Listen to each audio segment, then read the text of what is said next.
dejado respirar con un cuarto de fosa nasal, la del lado de acá, pero solamente un cuarto de fosa nasal. Me pregunto si eso es consecuencia de la photo opportunity entre el señor presidente y el señor Velarde. Está el doctor José Carlos Valer con nosotros. José Carlos, ¿qué tal? Gracias, Eva, por invitarme. ¿Esta bajadita del dólar de hoy día sábado es por qué? ¿Para celebrar el día de la equipa o qué? ¿O es por la foto de Palacio?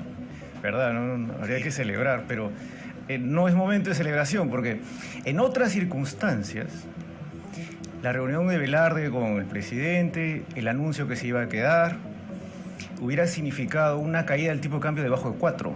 Debajo de 4. ¿Por qué? Por eso yo lo llamo que ha sido una oportunidad desperdiciada, una bajada de tasa desperdiciada. Perdón, una subida de tasa desperdiciada. Pero cuando tú empiezas a cambiar de bajar, que es lo que estaba la tasa de interés, a subirla, el mercado, los inversionistas, todo el mundo dice, de acá se viene una serie de subidas hasta que la inflación esté controlada. Okay. Es lo que pasa en Estados Unidos, en cualquier otro país. Okay. En nuestro contexto, se convierte en, cuando no ha bajado el tipo de cambio debajo de 4, una oportunidad perdida. Y es claro de entender por qué.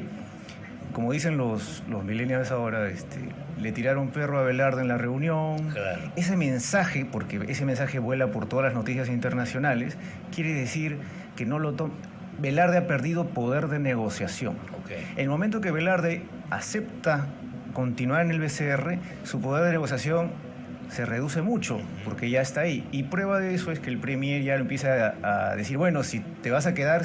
O sea, la postura es más bien... Claro. Bájame los precios. Bájame los precios. Bájame los precios. Entonces, él ha perdido negociación y lo más grave es que él ha hecho perder al Banco Central su peso.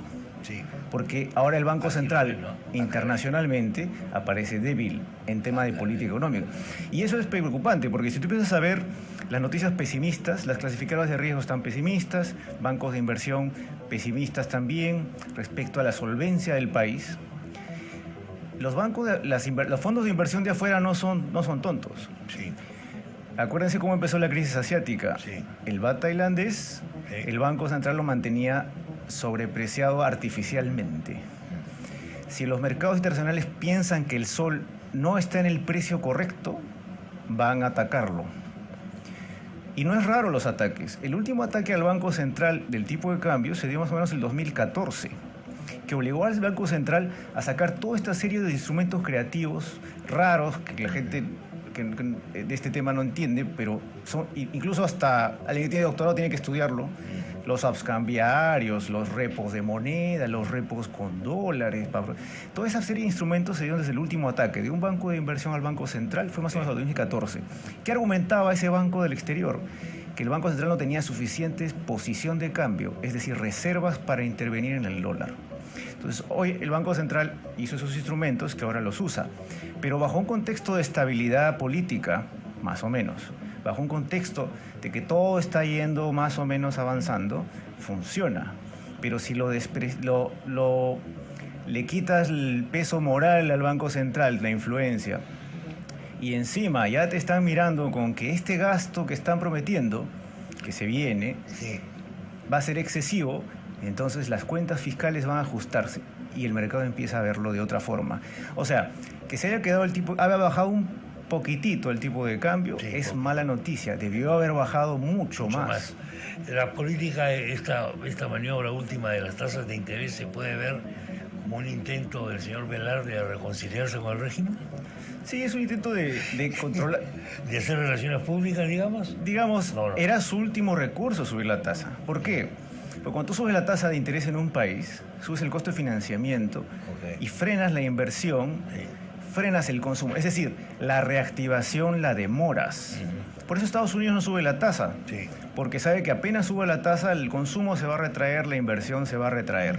Entonces el Banco Central Velarde ha usado una de sus últimas armas, que es la tasa de interés, porque el costo de esa subida de tasa va a ser para la gente de a pie, para la gente del pueblo, que ahora está tan de moda el pueblo, va a costarle una demora en recuperar el empleo que ha perdido durante la pandemia, una demora en reactivarse.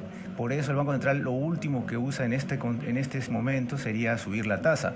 O sea, es una gran concesión que le ha hecho el Banco Central para tratar de contener al dólar y para evitar, y encima lo han ninguneado. Sí, porque estas subidas del dólar han tenido una repercusión política muy grande. Todo el mundo habla de esto.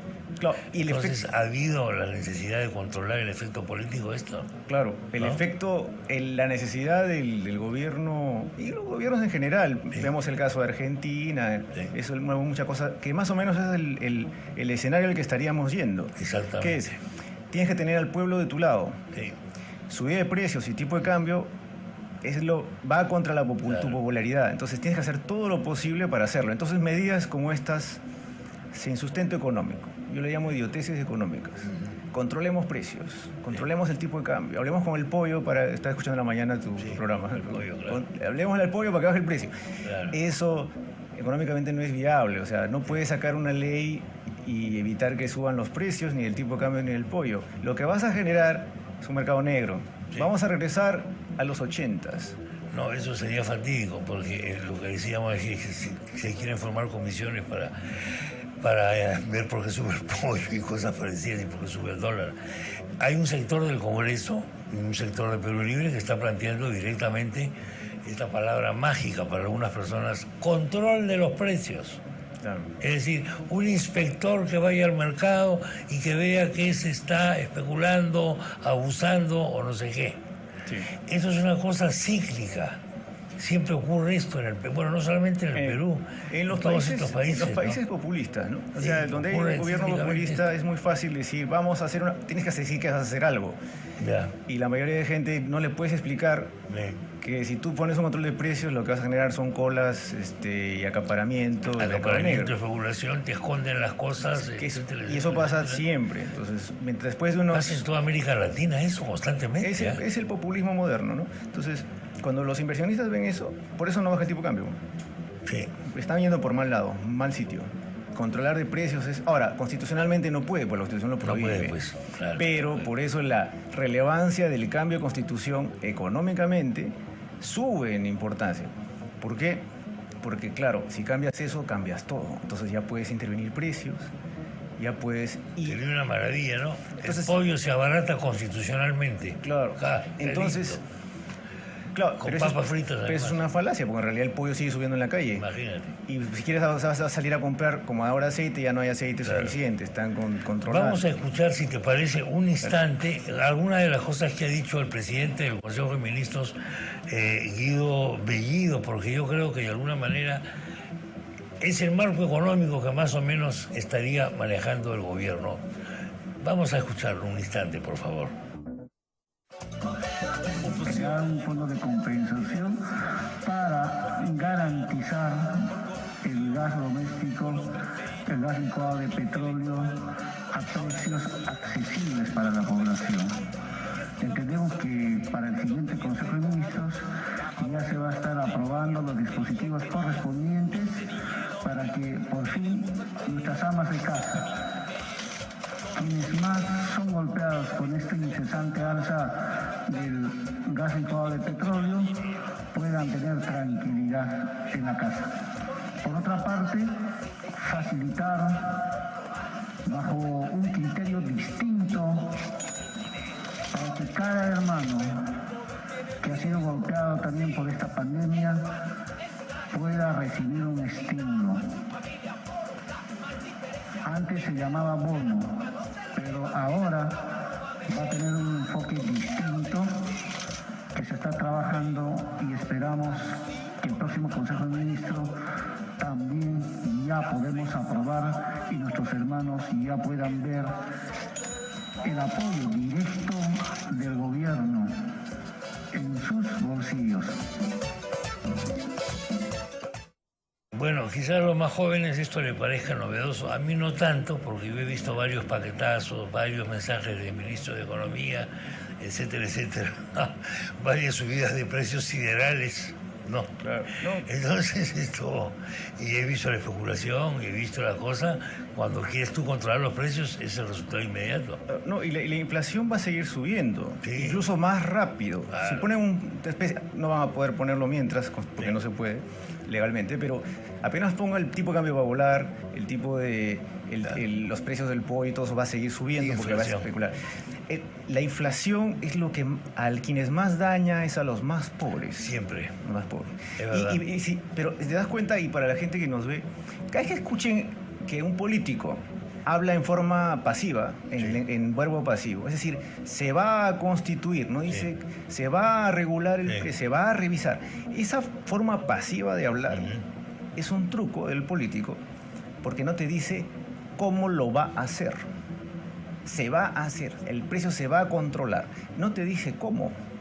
Sí. Si tú preguntas cómo bajarías el precio del gas, ¿por qué el gas ha subido? Ha sido un tema logístico, se malogra la planta esta de licuefacción de Melchorita y han tenido que importar gas a precios internacionales. Y para variar, el gas ha subido 80% durante la pandemia. Entonces, obviamente, el precio del gas va a estar en las casas carísimo porque lo estás comprando de afuera caro. ¿Qué hace un país que sabe planificar? ¿Qué debe haber hecho los últimos 2 gobiernos? Tengo una sola planta de licuefacción en todo el país. Si alguien le mete una bomba, si se malogra, que es lo que ha pasado, todo el país va a sufrir escasez de gas y el precio va a volar. ¿Qué hace un país normal? Tiene o construye una segunda planta de reserva, un backup, una medida de seguridad, que todos los empresarios saben que tienen un backup del tema, o recurre a los mercados financieros, donde tú puedes negociar a futuro los precios. Entonces, como gobierno, siempre tienes que tener un stock de gas comprado a precios decentes para que aguante lo que se malograría una planta un mes, tal vez 2 meses. Tú ya tienes prepactados futuros de gas al precio que más o menos puedes tolerar. Y eso lo vas renovando conforme, y es una estrategia financiera que te permite frenar un alza de precios por ese problema. ¿Quién habla de eso? En el Ministerio de Energía y Minas, ¿a quién se le ha ocurrido? Me refiero a los dirigentes, a los directores, viceministros, no a los empleados. Eso es el tener burócratas manejando este tipo de cosas. No tienen ni idea de lo que debe hacer un país para protegerse de un alza de precios. No es no es ponerle Panadol al enfermo. Tienes que controlar que no se resfríe, que no le dé el virus. Claro. Igualito es en el pollo. En el pollo, los alimentos estos, va a haber una sustitución. La gente se va a ir a precios locales, a productos locales para evitar el alza. Sí. Y eso va a quebrar a varios gente que vende pollo. ¿Cómo tendría que hacer el gobierno? Entonces tú le dices al gobierno, voy a hacer una comisión para controlar el precio. No, esa no es la respuesta. No la respuesta es, tú tienes que decirme cómo lo vas a hacer y cómo controlarías No puedes controlarlo porque es internacional. Entonces tienes que usar medidas que están usando el resto de países, porque la misma inflación parecida está en Chile, sobre todo porque Chile depende completamente del petróleo. Nosotros no nos sube más la luz porque tenemos las hidroeléctricas. Chile está en más problemas que nosotros. Argentina tiene más comida, pero todo el mundo, Estados Unidos, su desayuno, un desayuno normal en Estados Unidos ha subido 40%. 40%. Claro, pero ellos tienen más ahorro, entonces lo que gastan en comida es un porcentaje menor. A la gente pobre aquí, el 80 o el 100% se va en alquiler y comida, ¿no? Y de los 1.000 soles que gana una persona, se van a ir 800 en comer. Entonces, si tú le subes un 10% o 3% lo que ha subido, ya le estás quitando, ¿no? 3 soles. Y así le vas quitando cada vez más. El transporte sigue subiendo. Entonces, la solución no es crear comisiones. En las empresas, en los bancos, he estado 22 años en banco. Cada vez que llama a una comisión, estos no saben qué hacer. Esa es la pregunta. Si alguien supiera qué hacer, no llamas a una comisión o a un comité. Porque hacen los comités, se junta un montón de gente y como nadie sabe qué hacer, dicen, bueno, yo hice un comité. Esa es la excusa empresarial, que todos saben lo que hacen comités. Sí, por recomendación de tal comité, tal cosa. Winston Churchill decía que no hay materia más difícil y más complicada de resolver que no se pueda resolver en 15 minutos. Sí, pues. Y un comité de estos dura 2 horas, 3 días. ¿Cuántos días ya está el comité que están haciendo? 2, 3 días, va a durar semanas. No saben qué hacer. Y obviamente esto cuesta al bolsillo de las personas. Yo creo que los políticos abusan más de la ignorancia de la gente. Sí. Y logran sus... Y no reconocen su propia ignorancia. Y no reconocen. Ese es el problema. Entonces, la solución fácil y que Es como ponerte la pelota del elefante, hacerte el córner solo contra el arquero. Ya, pues entonces digo que no van a subir y yo voy a hacer un comité y si nadie quiere yo voy a intervenir. Y lo siguiente es buscar al chivo expiatorio, ¿no? Entonces buscan una empresa que tenga el producto. Claro, saco en el periódico, he metido preso a tal fulano por especular, no sé qué. Exacto, entonces es fácil la solución. Y mucha gente cree que efectivamente, que bien, hombre, por fin están castigando a los culpables de... Entonces, yo, hablo como economista. Y a la gente le digo, cuando tú escuchas un político que te habla en forma pasiva, se va a hacer, y no te dice cómo, no sabe qué va a hacer. Entonces, no caigan en esa porque ellos pueden mantener, Venezuela, Argentina, mantienen a los votantes fieles porque le han hecho creer al pueblo de esos países que la culpa lo tiene un ente extranjero o demoníaco, rico, o alguien que está haciendo las cosas y que ellos son los culpables, ¿no? Y ellos están haciendo todo lo posible porque el Estado tiene que mantener. Entonces, el Estado te sigue manteniendo. Es como el efecto Black Swan, que se escucha en estadísticas, se escucha eso. Yo cuando lo explico a los alumnos, ¿qué es el efecto Black Swan? ¿Quién experimenta un efecto Black Swan parecido a lo que experimentamos los ciudadanos cuando nos prometen los políticos? Es como el pavo de Navidad. El pavo de Navidad nace, crece, está feliz, adora a su dueño y dice, qué bien, mi dueño me alimenta todos los días, me da agua, me cuida, me da al veterinario, está feliz. Y claro, en su mente del pavo no existe la posibilidad de que le van a dar vuelta en Navidad. Claro. Exactamente es lo mismo. Estos gobiernos empiezan a darte bono para esto, enseñanza gratuita, salud para todos. Es lo mismo que le dan al pavo. Porque si algo hay que acordarse siempre, y la gente, y Castillo lo puede entender porque lee la Biblia. Debe leer la Biblia inglesa, la del King James. Debe leerla. Okay. Pero él va a entenderme en este caso, y es una forma de explicarle que cuando yo le preguntaba, cuando yo estaba chico, le preguntaba a mi mamá, a mi abuelita, mamá, ¿qué es esto? Mateo 25, del 14 al 30, versículo 14 al 30. La parábola de los talentos. Claro. Ahí está condensado la sabiduría de miles de años en esas frases, independientemente de quién las escribió y en quién crea la gente. Lean esas frases. Si creen en lo que pasó hace 300 años, crean en lo que alguien escribió hace 2000 años. ¿Y qué dice la parábola de los talentos? Depende de lo que tú te des, tú deberías sacarle una rentabilidad. Lo más grave de esa parábola es el final. Y el día del juicio, ahora que han estado estudiando, esto me metido un poquito porque quería ver el tema. La palabra el fin del mundo o el juicio final, por el dialecto griego que se hablaba en los manuscritos, a veces significa el fin de una era, no el fin del mundo, el fin de una era. Algo así como lo que hemos experimentado con la pandemia. El día del juicio, el día que vas a cuestionarte qué hiciste, será el rechinar de dientes y el lamento general. La única forma de evitar eso. ¿Por qué? ¿Qué más dice ese artículo? Es muy interesante. ¿Qué dice? El que tiene se le dará más y el que tiene poco se le quitará todo. Esa es una ley económica. Sí. Independientemente de lo que diga Marx, de lo que diga Keynes, de lo que diga Hayek. Es una verdad tanto como que en algún momento todos vamos a morir. En algún momento el que tiene más le darán más y el que tendrá menos se quedará sin nada. Eso dice Jesus Christ. ¿Y qué dice ahí? ¿Cuál es su recomendación económica de evitar esto? Cuando yo te dé un talento, tienes que hacerlo crecer. Porque si lo desperdicias o si solamente lo guardas, serás desterrado, desterrado del reino.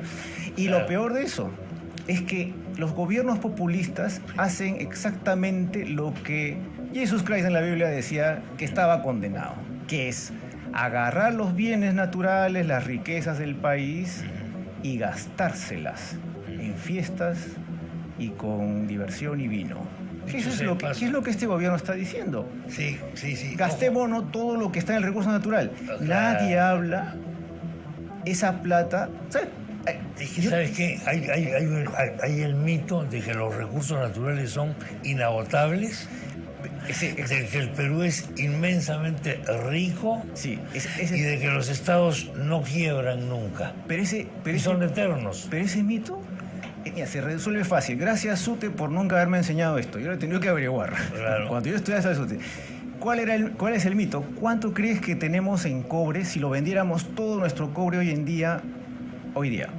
Son más o menos 280.000 millones de dólares. Yo lo he estimado. 280.000 millones de dólares. ¿Cuánto nos toca por persona? Per cápita. Somos Más o 33 menos 8.000 dólares, pero 8.000 dólares. no cuenta el costo de sacarlo, porque alguien claro que tiene no, que sacarlo. claro que no. Eso es con una varita mágica. Va Si el le cobre quitas todo. eso, Sí. nos quedamos con 5.000 dólares por peruano, para los Esos son 33 los millones de dólares. Eso es la riqueza del país, 5.000 dólares por peruano y no queda más. Entonces, Pero ese mito es, el mito lo entiendo porque el ser humano quiere siempre tener ilusiones. y chequéenlo contra las informaciones del Banco Mundial. El Banco Mundial le suma al cobre, que es lo que yo he calculado, le sube el oro, otras cosas, todos los bienes del subsuelo, y el Banco Mundial llega a 11.000 dólares por cabeza. Claro. Sin costos. Sin costos, claro. Con 11.000 dólares no nos alcanza para comprarnos ni un carro. Hagamos un día un programa, si eres tan amable de venir de nuevo, sobre el costo del país, sobre el costo de las cosas. ¿Cuánto cuestan los departamentos? ¿Cuánto cuesta, etcétera? Para saber efectivamente si en este momento lo que tenemos acá, que llamamos Perú, se reparte entre todos los ciudadanos, ¿cuánto nos caería cada uno? Es importante eso. Porque para que te vea si realmente qué tan Para ricos poder medir, somos. para ver qué tan ricos somos. Y la historia de los talentos cobra relevancia. ¿Qué estás haciendo con eso? Esa es la pregunta del millón. Vamos a tratarlo la próxima semana con tu venia. Y no te diré que te voy a dar un puñado de talentos acá, en una bolsa, pero un café por lo menos sí le deberíamos haber dado al doctor, ¿no? Un café pasadito. Pollo no. Café nomás. Muchas gracias, José Carlos. No, es muy amable. Muchas gracias. Bueno, ayer hablamos sobre algunos postres antiguos, ¿no? Y en esta época de frío hay postres hechos especialmente para el frío. Usted dirá, Colón, si el postre produce calorías, pues Huamanripa, ¿cómo no va a ser así? De acuerdo, pero hay postres y postres. Hay postres y postres. Ahora va a conocer usted una